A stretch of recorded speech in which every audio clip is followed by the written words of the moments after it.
Section 1. The Invoice Galactic Conclave Record Cycle 4412. 113 Agenda Item. Post First Contact Classification. Sol 3 Sapient Species Outcome. Non-threatening. Non-competitive. Monitor only.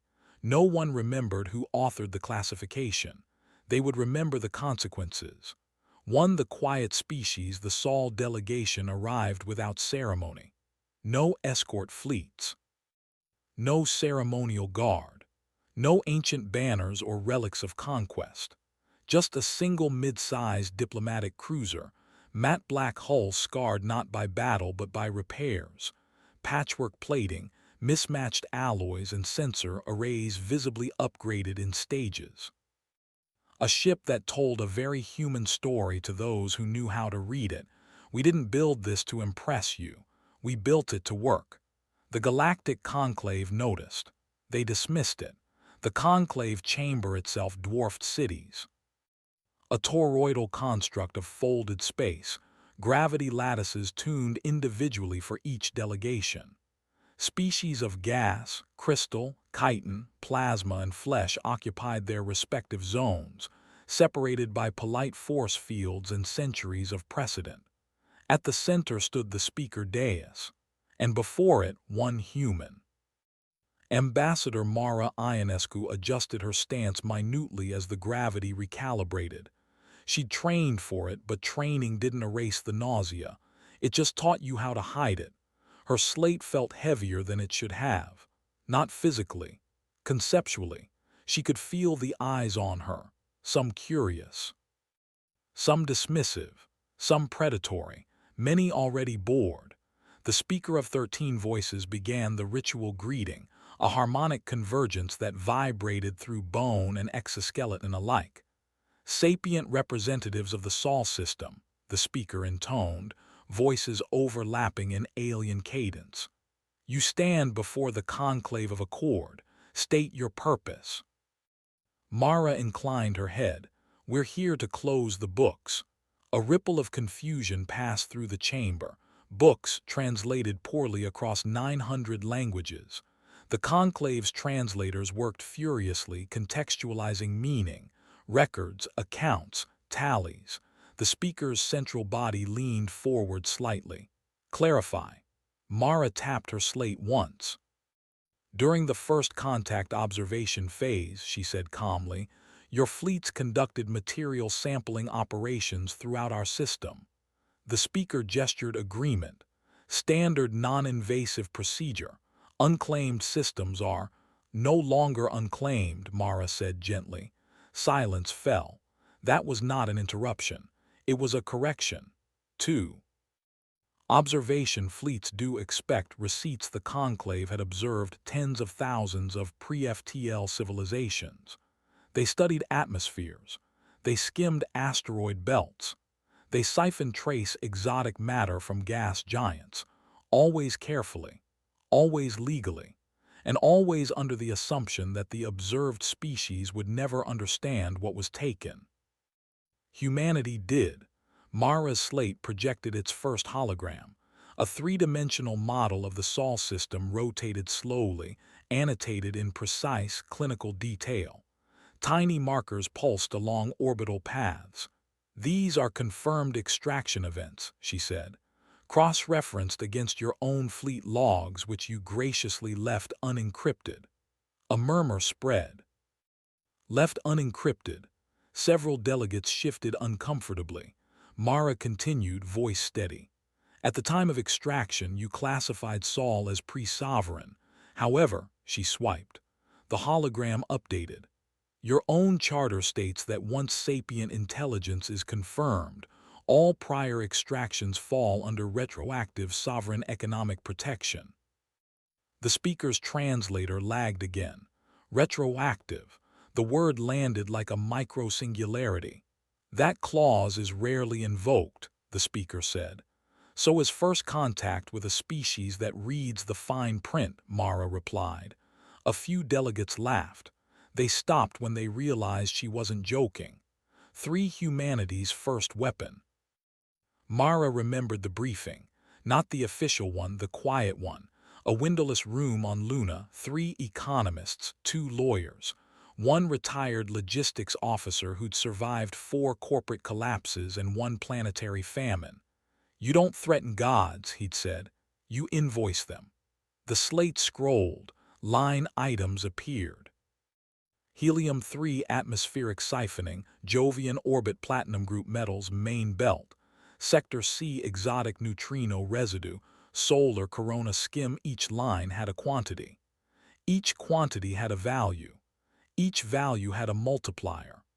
"We adjusted for galactic market averages," Mara explained, "plus scarcity coefficients and environmental restoration costs." A crystalline delegate emitted a sharp resonance. "Environmental restoration, you lack the capability." "Yet," Mara said, another silence. She let it breathe. Humans had learned long ago, silence makes people nervous.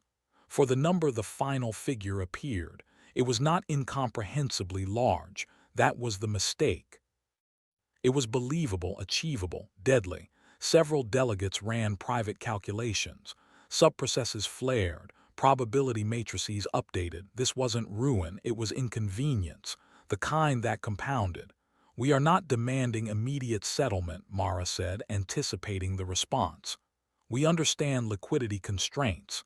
The speaker tilted all 3 heads. "You presume generosity." Mara smiled. The smile had been practiced in mirrors and boardrooms. "No," she said, "we presume interest." The word echoed. Interest was universal. Interest was eternal. Interest was how civilizations died quietly.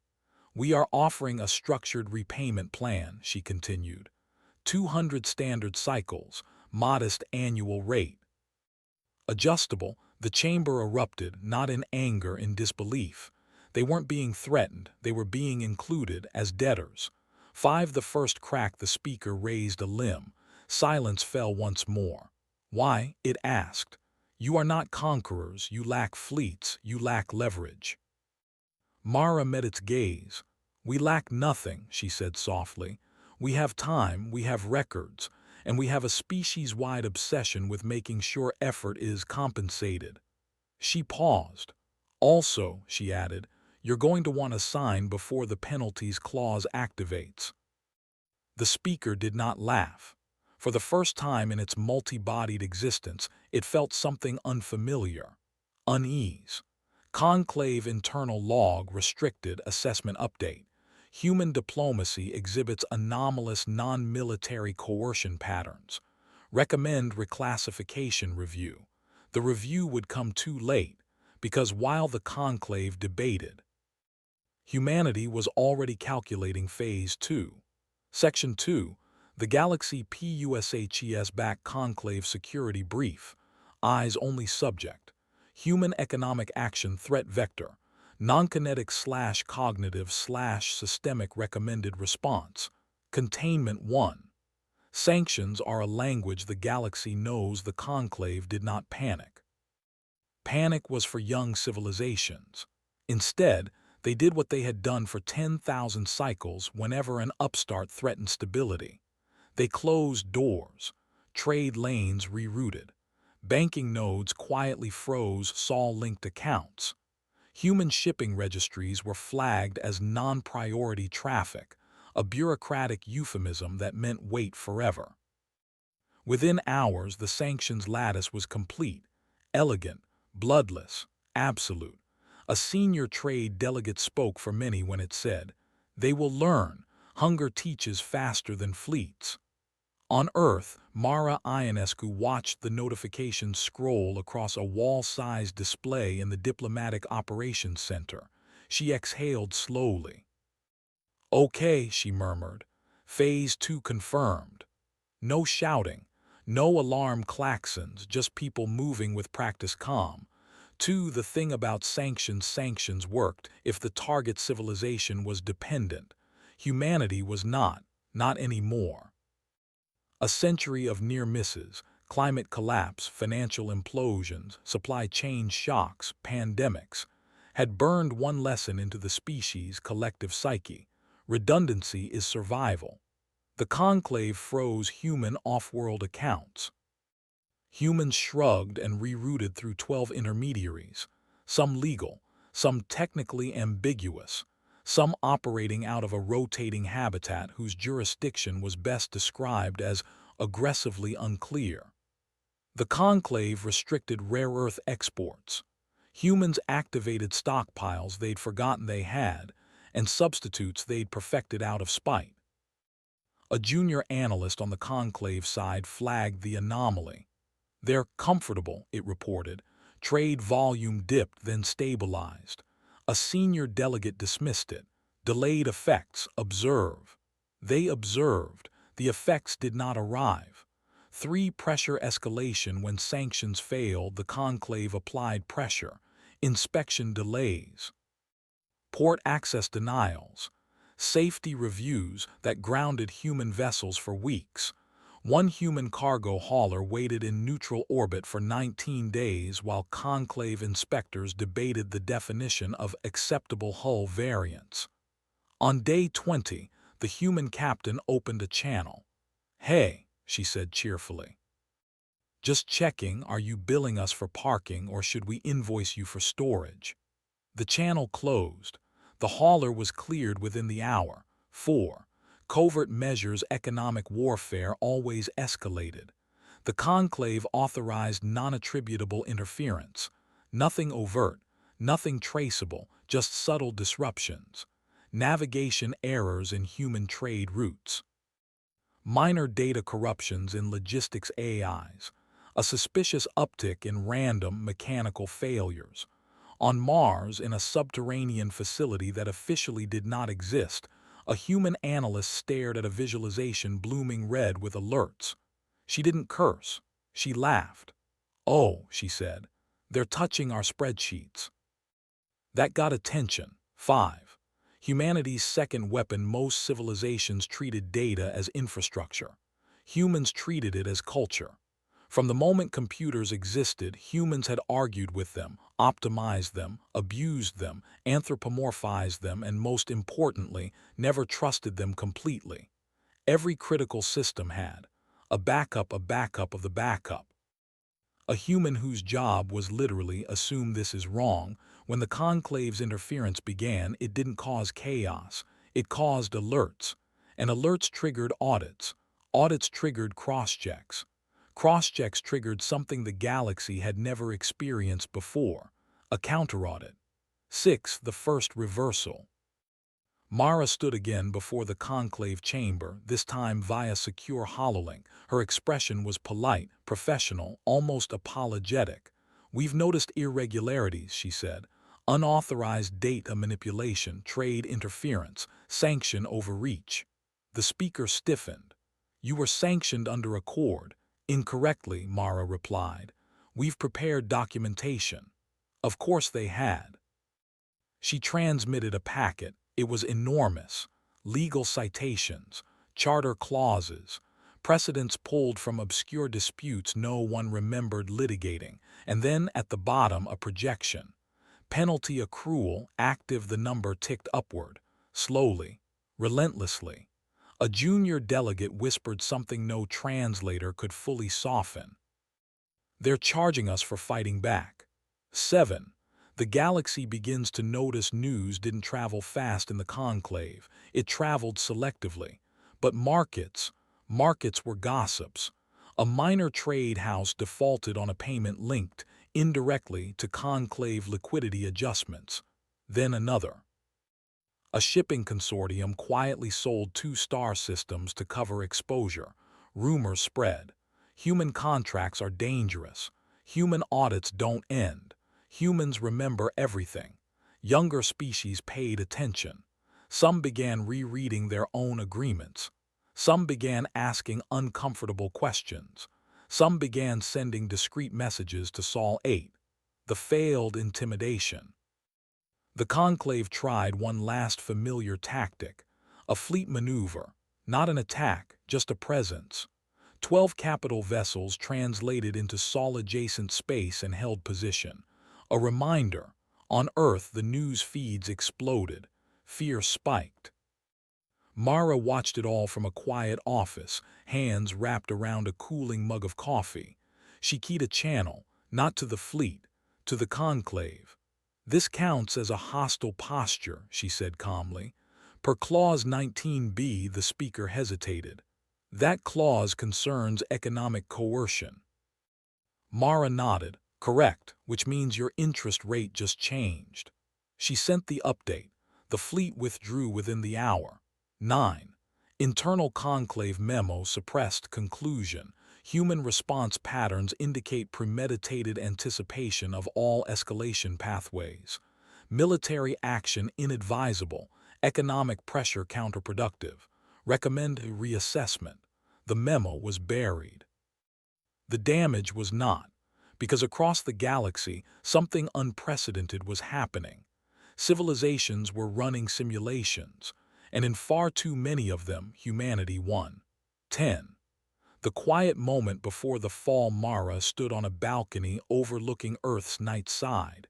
City lights traced continents like neural pathways. Behind her, a junior aide spoke softly. "Ma'am, they're scared." Mara nodded. "They should be." "Are we pushing too hard?" She considered the question, thought of centuries of quiet extraction, of invisible losses, of gods who never expected to be held accountable. "No," she said. "We're just finishing the conversation they started."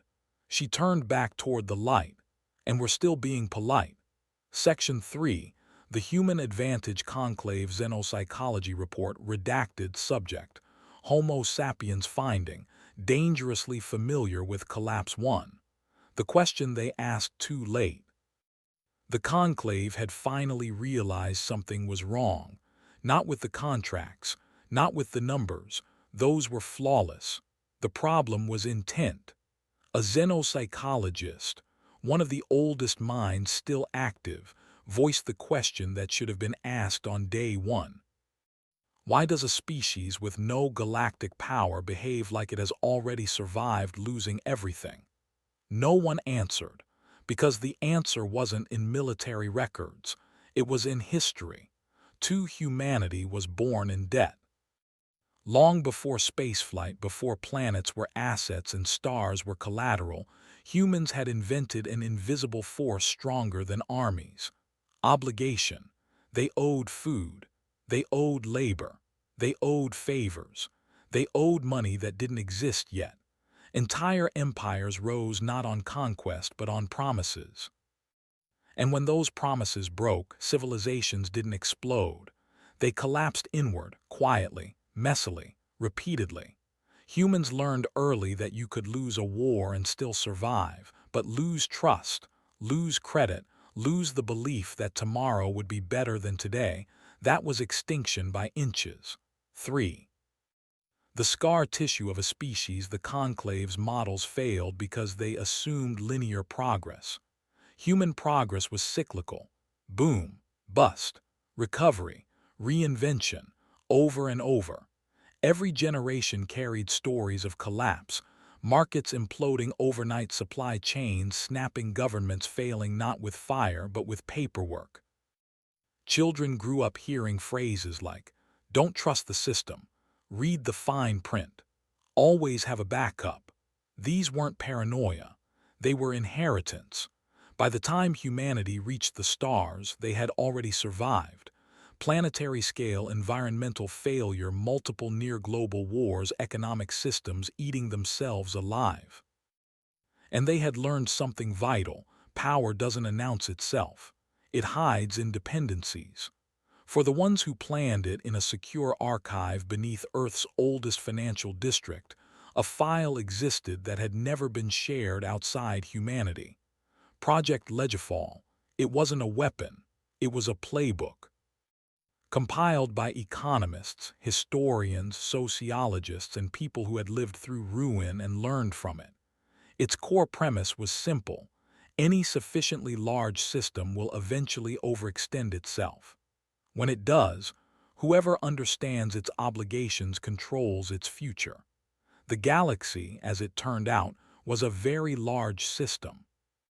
And it was ancient, and it was tired. 5. Why the sanctions didn't work. The conclave expected fear. What they encountered instead was muscle memory. When trade froze, humans didn't panic. They rationed, they substituted, they improvised, because scarcity wasn't theoretical to them. It was personal. Entire cultures on Earth had survived generations under embargo, blockade, or collapse. They'd turned deprivation into cuisine, art, slang, and jokes so dark they scared outsiders.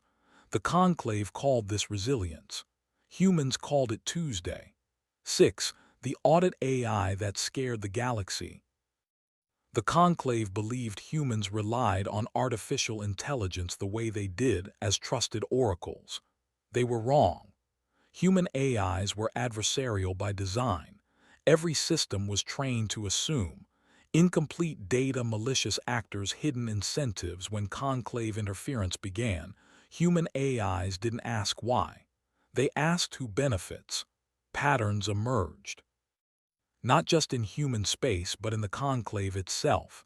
Trade asymmetries, preferential exemptions, old accords quietly violated for convenience. Humans mapped it all, and for the first time in galactic history, the conclave was being audited from the outside. 7. The moment the speaker understood. The speaker of 13 voices convened a private session with Mara Ionescu. No audience, no spectacle, just two species and the truth. "You planned this," the speaker said. Mara didn't deny it. "We prepared," she corrected. "For centuries. For millennia," Mara said softly. "Just not for you specifically." The speaker's voices dropped in volume. "You expect us to believe this was inevitable?" Mara leaned forward. "No," she said, "only that it was probable." She gestured outward toward the galaxy. "You built a civilization on extraction without accountability, on complexity without transparency, on systems no one alive remembered how to unwind." Her eyes were steady. "That always ends the same way." 8. The dark truth. The conclave finally accessed restricted human archives. What they found unsettled even their oldest minds. Humanity did not fear collapse. They anticipated it. In art, in fiction, in education, entire genres existed devoted to imagining the end and surviving it, not gloriously, not heroically, but pragmatically. Humans didn't ask if things would fall apart. They asked what still works when they do, and the answer again and again was records, trust networks, and the ability to rebuild value from nothing. 9. A civilization that learned the wrong lesson. The conclave had believed longevity equaled wisdom. Humanity was young. That was the mistake. Youth meant recent memory, fresh scars, lessons not yet mythologized into irrelevance. Mara closed the session with a final statement. "You think we're winning because we're clever," she said. "We're winning because we've already lost over and over and we paid attention." She stood. "You taught us how your system works. We taught ourselves how systems fail." 10. The point of no return. Across the galaxy, payment schedules adjusted. Interest recalculated. Secondary markets shifted. And somewhere deep in the conclave's own infrastructure, an ancient safeguard tripped. A mechanism designed to prevent systemic collapse. It had never activated before, because no one had ever forced the conclave to confront its own liabilities. Until now. Section 4. Collapse Cascades. Galactic Stability Index Status. Nonlinear failure detected. Origin. Conclave Financial Core Projection. Uncontained 1. When the First Empire missed a payment, the galaxy did not end with an explosion. It ended with a notification. A single, automated message propagated through the conclave's financial lattice. Payment deferred. Cycle 4412. 287. Reason, liquidity adjustment penalty clause. Active. The message was routine. The implications were not. The deferral came from the veil trade ascendancy, a polity so old its founding myths predated written language. Its credit had never wavered. Its obligations had always been honored. Until now. Markets reacted before governments did. 2. Credit is a collective hallucination. Trade houses recalculated risk profiles. Insurance AIs adjusted premiums upward by fractions so small no one noticed until the totals emerged. Shipping lanes rerouted preemptively. Secondary creditors demanded assurances. Tertiary creditors demanded collateral. The veil did not panic. They reassured. They promised adjustment next cycle. But in doing so, they admitted something unthinkable. They needed time. That was enough. 3. The domino effect within days. A logistics consortium suspended operations pending clarity. A mining guild sold 3 moons to cover margin calls. A banking nexus invoked an emergency clause that had not been used in 8,000 cycles. Each action made sense in isolation. Together, they formed a cascade. The conclave convened emergency sessions. Resolutions were proposed. Subcommittees formed. Time passed. Interest accrued. 4. Humanity's uncomfortable position. On Earth, the mood was not celebratory, it was tense. Human markets spiked, then stabilized under strict controls. Emergency protocols activated quietly. No victory parades, no speeches. Mara addressed the Planetary Council in a closed session. "This is the dangerous part," she said. "We didn't pull the trigger. We pulled a thread." A counselor frowned. "And now the sweater unravels," Mara replied, "and everyone looks for someone to blame." 5. The younger species moved first. The galaxy's younger civilizations had been watching closely. They had always lived under the conclave's shadow, dependent, regulated, tolerated. Now they saw weakness. More importantly, they saw options. A coalition of 12 minor species sent a joint communiqué to Sol. It was short. "We wish to renegotiate our status under human frameworks." Mara read it twice, then once more. "Open channels," she said, carefully. 6. The rise of the human standard. Human negotiators did not impose terms. They offered templates, transparent contracts, clear escalation clauses, audit rights both ways, no hidden exemptions, no eternal obligations. To species accustomed to opaque conclave law, it felt revolutionary. To humans, it felt like basic hygiene. Within weeks, dozens of minor polities adopted what became known quietly as the human standard. The conclave noticed, too late. 7. When the lights went out, the veil trade ascendancy missed its second payment. This time, systems failed, not dramatically, gradually. Energy allocations throttled, public infrastructure downgraded, non-essential habitats went dark. Riots did not erupt. Something worse happened. People stopped believing the future was secure. That belief had powered their civilization longer than any star. 8. The conclave breaks silence. The speaker of 13 voices addressed the galaxy. Its voices trembled. Stability will be restored. Obligations will be honored. External interference will be addressed. No one asked who the interference was. Everyone knew. Mara watched the broadcast from Earth. She muted it halfway through. "They still think this is about us," she said. An aide swallowed. "Isn't it?" Mara shook her head. "This is about them realizing they don't control the system anymore." 9. The unexpected request. The message arrived on an encrypted channel reserved for emergencies. Origin, conclave financial core priority. Absolute. Mara opened it alone. The speaker's voice was quieter than she'd ever heard it. "We require assistance." Mara closed her eyes for a moment. When she opened them, her expression was unreadable. "You want us to stop it?" she asked. "We want you to explain how to survive it." 10. The choice. Humanity stood at a crossroads no species had faced before. They could let the collapse run its course and inherit the ashes, or intervene, and reshape the galaxy permanently. The Planetary Council debated for hours. Mara listened. Then she spoke. "If we walk away," she said, "we become what they feared. If we step in, we become something else." Silence followed. Finally, the vote was taken. The decision was unanimous. Humanity would help, but on their terms. Section 5, the Ledger of STARS Galactic Historical Record Event. The Reconciliation Accords Classification.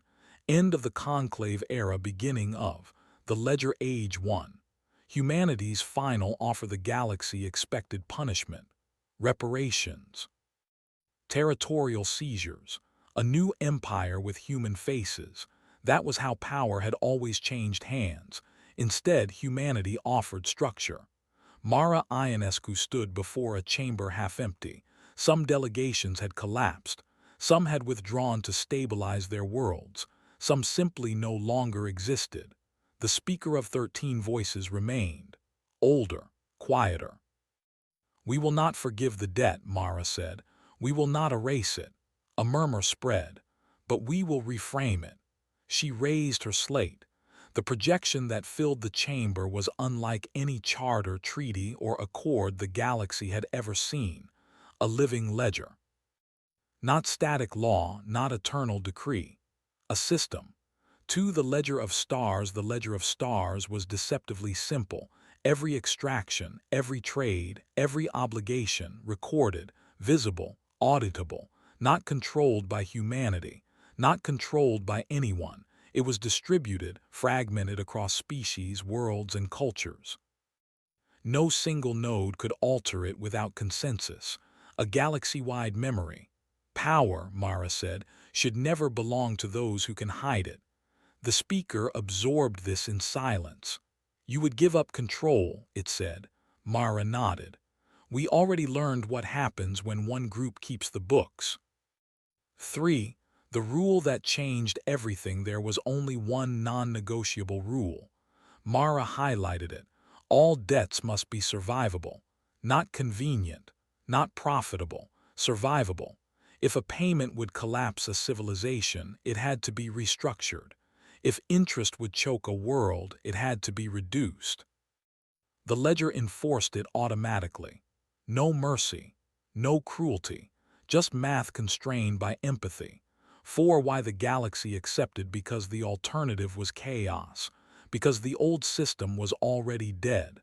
Because humanity had proven they could destroy without firing a shot and chose not to. The younger species signed first. Then the trade houses. Then, after a long silence, the speaker of 13 voices extended a limb and marked the accord. The conclave dissolved that day, not with a war, with an admission. 5. The quiet aftermarket stabilized. Slowly, painfully, but they stabilized. Worlds rebuilt with clearer terms. Trade resumed, leaner, fairer, harder to exploit. Humanity did not rule, they accounted. They trained auditors from dozens of species. They taught history not as triumph but as warning. 6. What humanity became: not conquerors, not saviors, stewards of memory. The species that remembered what collapse felt like and refused to let anyone forget. On Earth, Mara stood once more on the balcony overlooking the planet. An aide joined her. "They're calling this era after us," he said. "The Ledger Age." Mara snorted softly. "Figures." "Do you think they'll remember the lesson?" She looked at the stars. "No," she said, "they'll test it." She smiled faintly. "And the ledger will remind them." 7. Final entry. Human archive. We did not win by being stronger. We won by being honest about how things break. The universe learned the oldest human truth. If you want a future, someone has to keep the books. End of story. Subscribe for more stories where humanity doesn't conquer the stars, we build them.